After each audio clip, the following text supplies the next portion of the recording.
In the studio with me is Mehmet Celik, the editorial coordinator at the Daily Sabah newspaper. Thank you so much indeed for coming in, Mehmet. What do you make of the significance of the location, the size of the operation and the targets?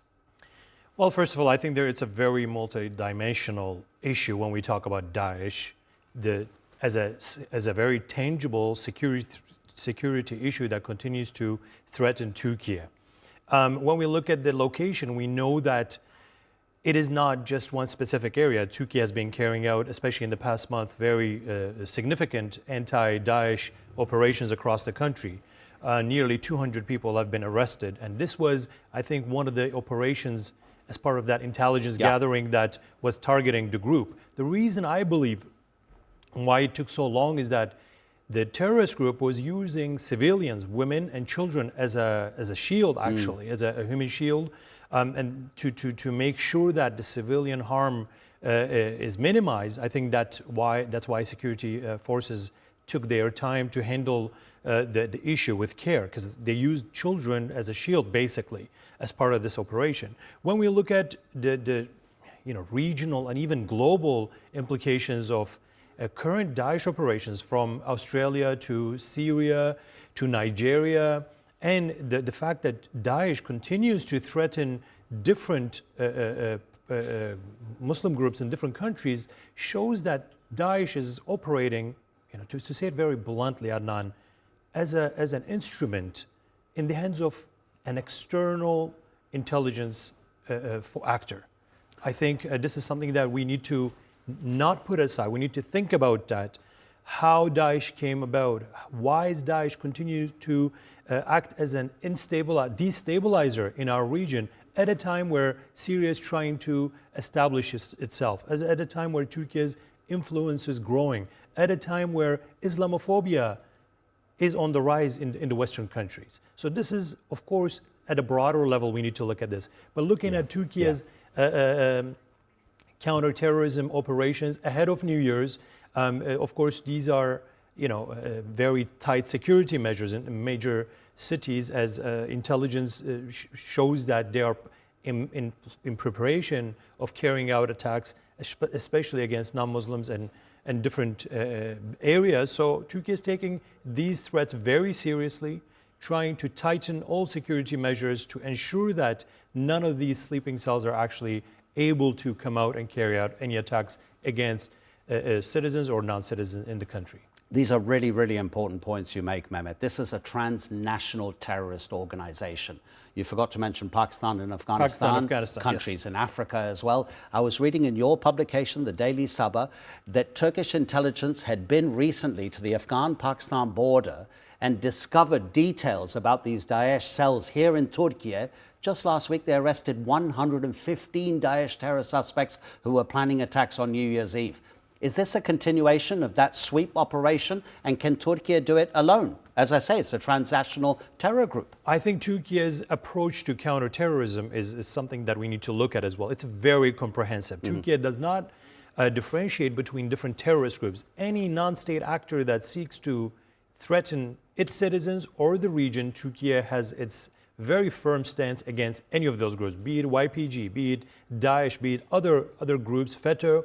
And you mentioned Afghanistan. Turkey was able to carry out a very pinpoint operation against one of the figures, and Turkey was able to bring that figure to Turkey. Right. I think this shows also the success of Turkish intelligence in fight against terrorism. You talked about whether Turkey is being left alone.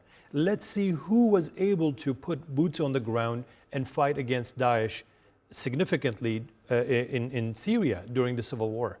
Who was able to minimize that threat against its borders or people in Syria? It was Turkey that was able to conduct these cross-border operations. When we look at Daesh as an ideology or as a proxy, even as a group that is able, the other intelligence are able to use that against Turkey or the stability in the region. We need to see which one of these Western countries, for example, are able to condemn these attacks or these threats that Turkey is facing. Is it time for Europe to step up here and participate in this? Because they will be watching in the capitals of Europe what's been happening in Syria, watching this operation against Daesh here in Turkey. The philosophy of Daesh, as you say, it could well be to promote that clash of civilizations. And there are some governments who will accept that to say they are our enemy. But those sleeper cells, they exist, and they will want to infiltrate European territory as well. You know it. They want to blow up trains. They want to blow up public spaces. That's the way they extend their philosophy now that their self-proclaimed state has been destroyed many years ago. So Europe involvement, it needs to be a coordinated response.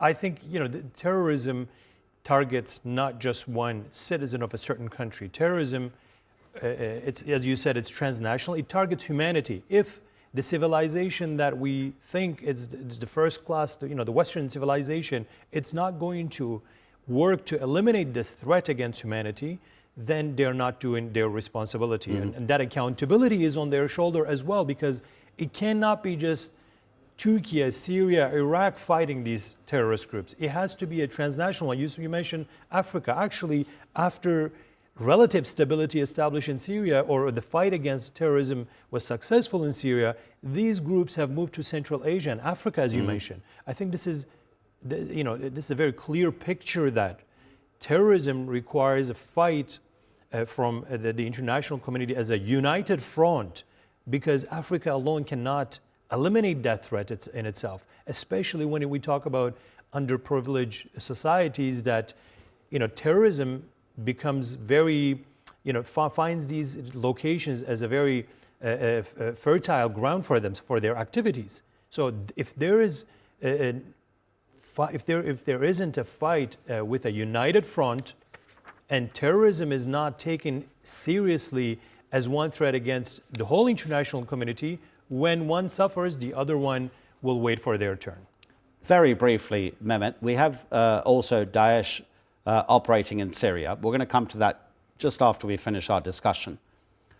How secure is the border between Turkey and Syria? A few years ago, the government made a specific policy of strengthening the border, and we haven't really had any Daesh terrorist operations. They've been low-level other groups that have blown up things here and there, but Daesh almost hasn't been able to conduct serious operations in Turkey over the past few years. Well, I think, following the cross-border operations, that and the security threat coming from Syria has been minimized, especially not just Daesh, but also YPG terrorist groups, targets as well. But Turkey suffered a lot from these infiltration.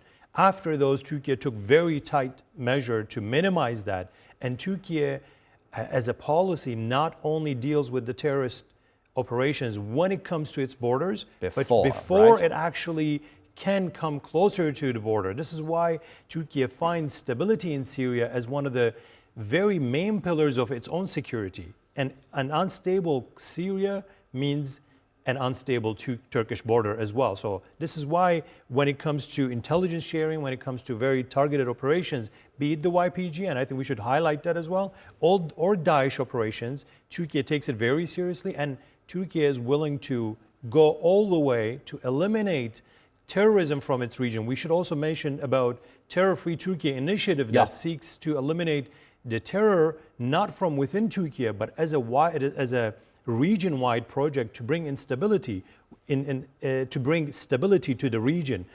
Elimination of Daesh from Turkey is not enough in fight against terrorism if Daesh continues to operate in Syria. This is why cross-border operations are important. This is why intelligence sharing is important. This is why I think at a wider perspective, international community's cooperation with actors like Turkey that has been fighting terrorism and also suffered from terrorism is very important. Mehmet Celik, editorial coordinator of the Daily Sabah, thank you so much for coming in.